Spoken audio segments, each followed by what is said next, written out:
Figuras, figuras vestidas con hábitos oscuros, caminando lentamente por el pasillo central. Sus rostros estaban ocultos bajo capuchas, y sus pies descalzos no producían ningún sonido en la grabación.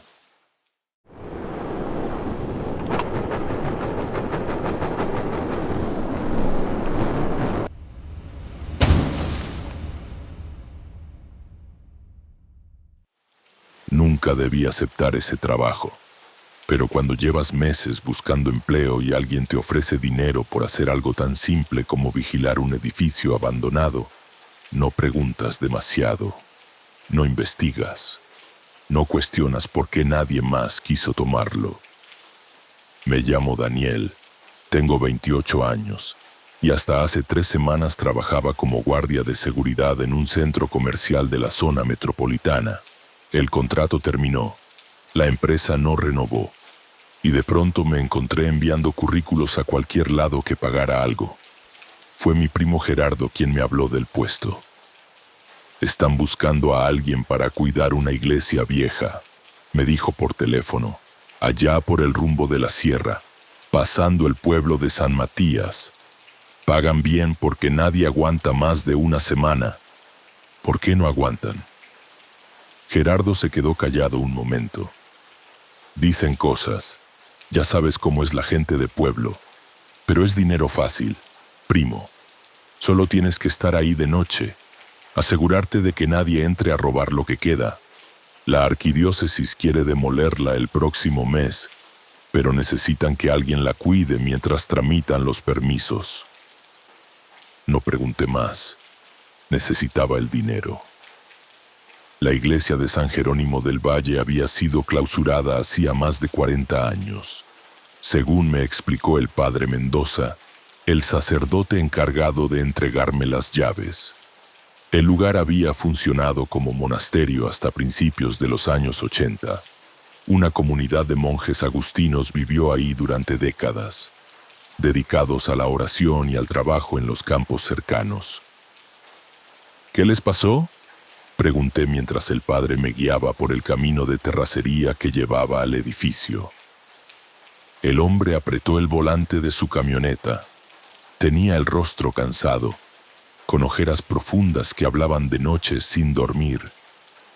Hubo un incendio, respondió sin mirarme. Murieron varios hermanos. Los sobrevivientes fueron reubicados en otras comunidades. La iglesia quedó abandonada desde entonces. ¿Y por qué no la demolieron antes? Burocracia, disputas legales.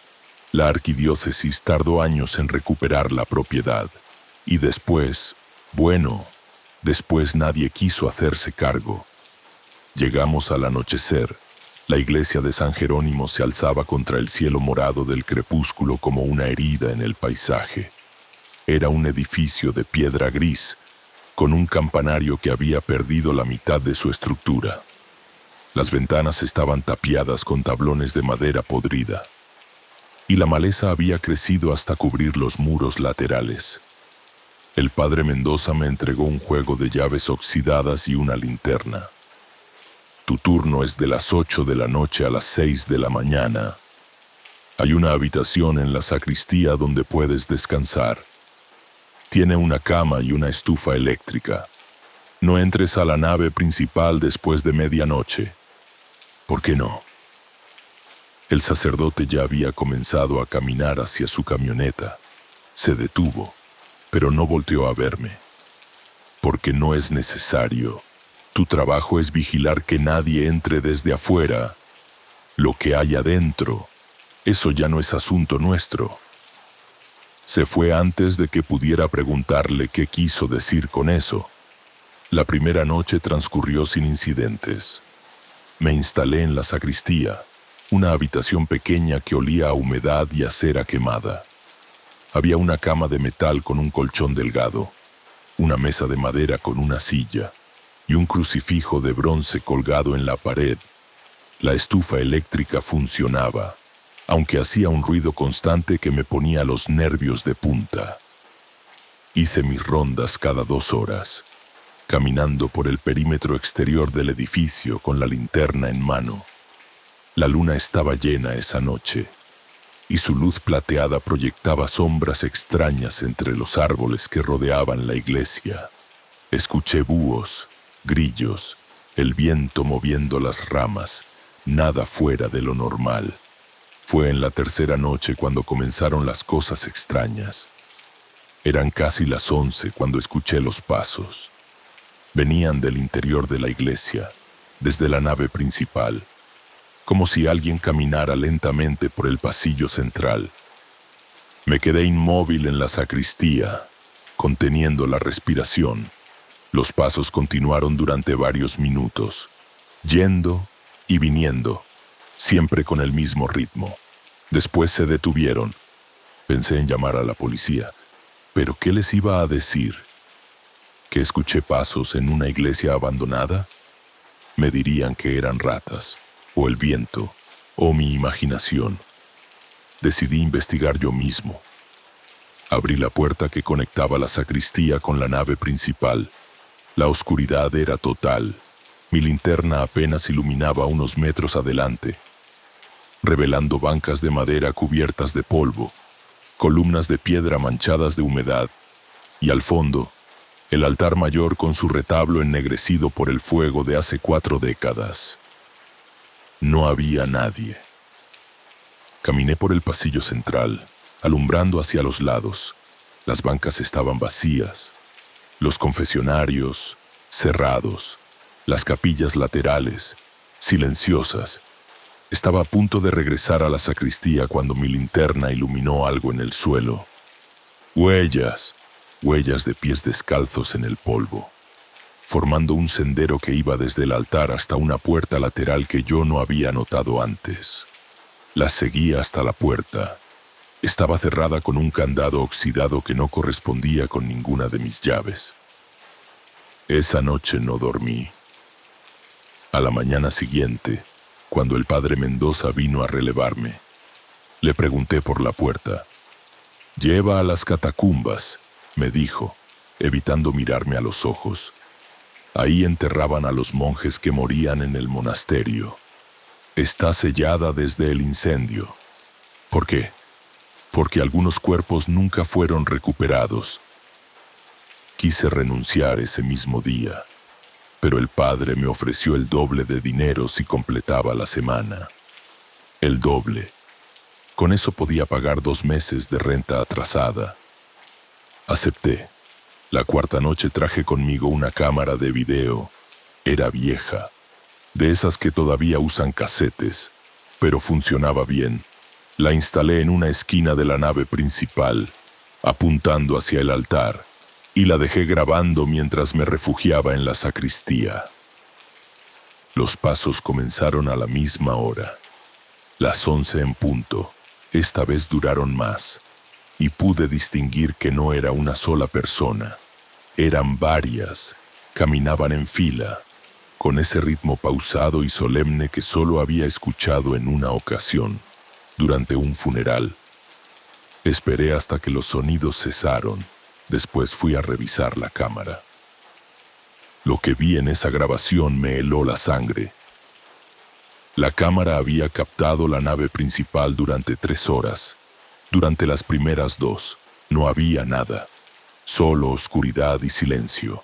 Pero a las 11, exactamente a las 11, comenzaron a aparecer figuras vestidas con hábitos oscuros, caminando lentamente por el pasillo central.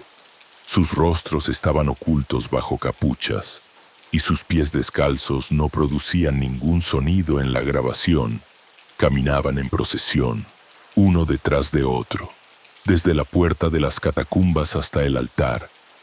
Y entonces lo entendí. En una iglesia abandonada se veían monjes caminar por los pasillos, pero en las grabaciones nunca aparecía nadie, solo un sollozo profundo con eco. Rebobiné la cinta. La vi de nuevo.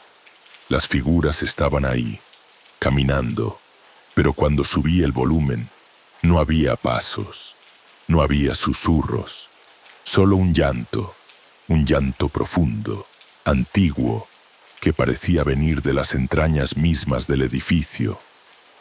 Pero había algo más, algo que no había notado la primera vez que vi la grabación.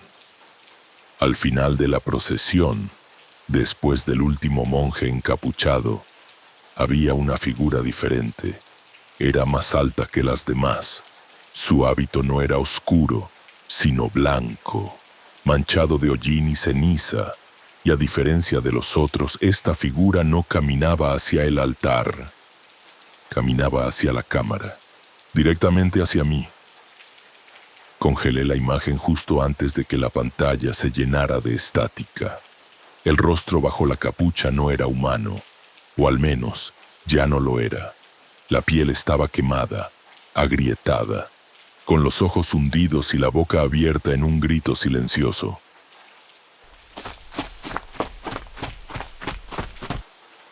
Salí corriendo de la iglesia esa noche. No esperé al amanecer. No esperé al padre Mendoza. Corrí por el camino de terracería hasta llegar a la carretera principal, donde un camión de carga me llevó de regreso a la ciudad. Tardé 2 días en reunir el valor para llamar al padre Mendoza. Cuando finalmente lo hice, su voz sonaba extrañamente calmada.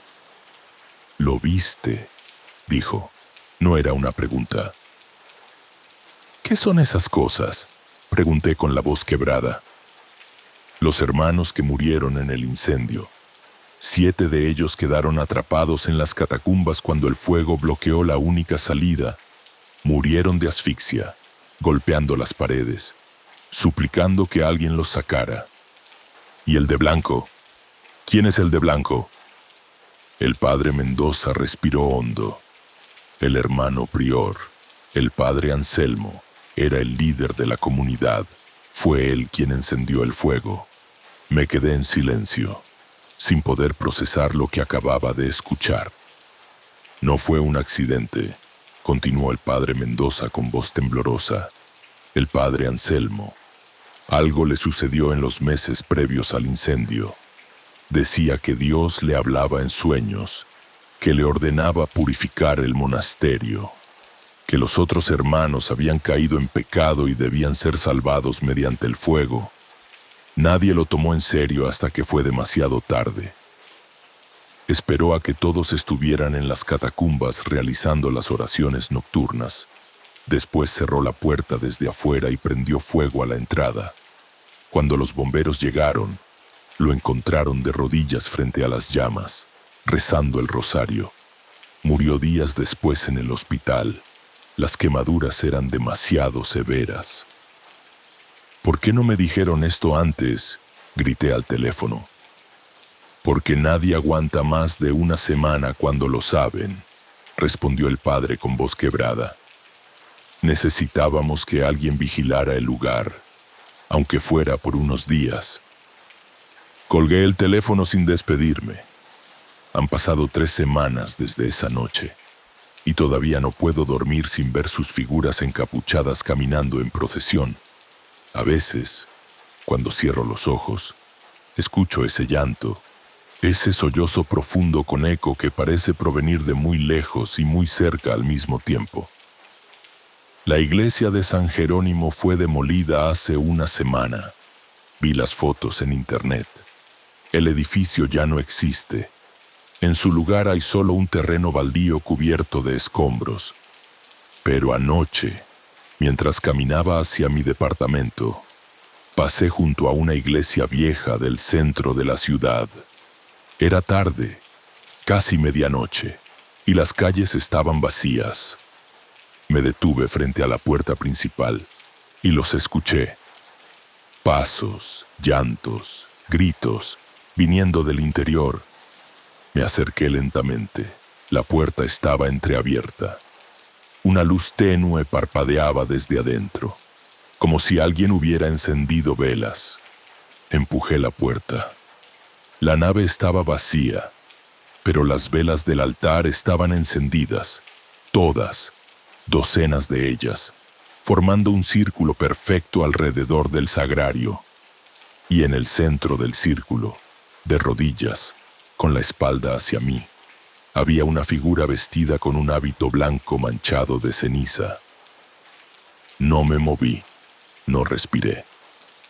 La figura comenzó a girar lentamente la cabeza y entonces vi su rostro. Era el padre Anselmo, o lo que quedaba de él. Me miró directamente a los ojos, su boca se abrió y de ella salió ese mismo sollozo profundo con eco que había escuchado en la grabación, pero esta vez, dentro del llanto, pude distinguir palabras en latín. Miserere mei Deus. Ten piedad de mí, Dios. Salí corriendo de esa iglesia. Corrí hasta que mis pulmones ardieron y mis piernas dejaron de responderme. Cuando finalmente me detuve, estaba frente a mi edificio, jadeando, con lágrimas corriendo por mis mejillas. Subí las escaleras temblando. Entré a mi departamento. Cerré la puerta con llave. Corrí todas las cortinas. Pero cuando encendí la luz de la sala, lo vi. En la mesa del comedor, colocado con cuidado sobre un mantel limpio, había un rosario de cuentas negras. El mismo rosario que había visto colgado en la pared de la sacristía de San Jerónimo. Ellos no deberían seguir ahí, pero lo están, y creo que ahora me han elegido a mí. Anoche escuché pasos en el pasillo de mi edificio. Pasos descalzos, varios, caminando en procesión. Se detuvieron frente a mi puerta y entonces comenzaron a tocar. Suave, constante, siempre al mismo ritmo. No he abierto, pero sé que seguirán tocando hasta que lo haga.